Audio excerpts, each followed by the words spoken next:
তোদেরকে বলো আজকে তাহলে কি কি রান্না হচ্ছে সকাল সকাল। এই দেখো বন্ধুরা, এখানে পেঁয়াজ কলি করছি আর এটা হচ্ছে ডিমের ঝোল। বন্ধুরা যে যে খেতে চাও চলে আসো, গরম গরম ডিমের ঝোল আর হচ্ছে পেঁয়াজ কলি পোস্ত। কার কার ফেভারিট বন্ধুরা একটু জানিও।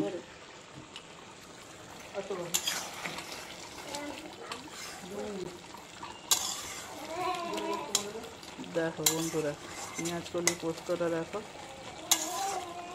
তোমাদের কি খেতে ভালো লাগে?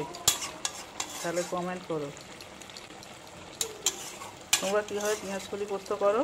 আমি তো করি, প্রথমে পেঁয়াজ কলি আর আলুটা কেটে নিলাম, কড়াইতে হচ্ছে 5 ফোড়ন, একটা শুকনো লঙ্কা ফোড়ন আর কাঁচা লঙ্কা দিয়ে সর্ষের তেলের মধ্যে দিয়ে দিলাম ফোড়নটা, দিয়ে তারপরে পেঁয়াজ কলি দিয়ে আলু দিয়ে তারপরে পেঁয়াজ কুচানো দিয়ে এটাকে ভালো করে একটু ভাজা হলে ওটাতে একটু জল ঢেলে দিই, দিয়ে নুন হলুদ লঙ্কা গুঁড়ো দিয়ে দিলাম, তারপরে পোস্ত বেটে দিয়ে পোস্তটা দিয়ে একটু ফুটিয়ে একটু সর্ষের তেল অ্যাড করে গরম গরম নামিয়ে আর একটু খেয়ে দেখো বন্ধুরা যে কেমন লাগে, বুঝলে তো। আর ডিমের ঝোল তো সবাই জানো, ওটা শেয়ার করছি না তোমাদের সঙ্গে, শুধু দেখে নাও ডিমের ঝোলেরটা।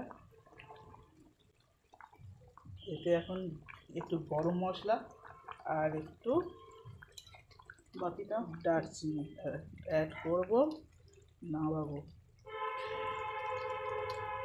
তোমাদের দাদাভাই গরম মশলা অনেকটা দিয়ে ফেলেছে বন্ধুরা।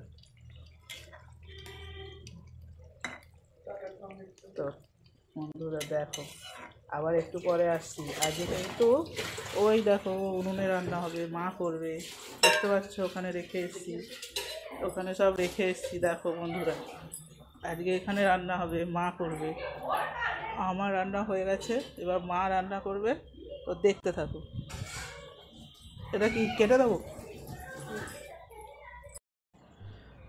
বন্ধুরা লাস্টে দেখুন কেমন হয়েছে তরকারিটা, ডিমের ঝোলটা। কারা কারা খেতে চাও চলে আসো। এই দেখো বন্ধুরা, মা হচ্ছে উনুনে রান্না করছে। মা কি রান্না করছো? ফুলকপির ঝোল। ফুলকপির ঝোল। এটা কি উনুন? উনুনে মা রান্না করছে।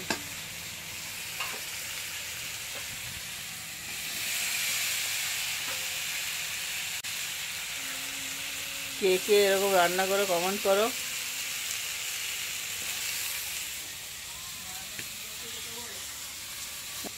আর কি রান্না হবে? ডিম ভাজা, উচ্ছে ভাজা, চাটনি। আচ্ছা বন্ধুরা, এই দেখো উচ্ছে আলু ভাজা আর হচ্ছে ডিম ভাজা।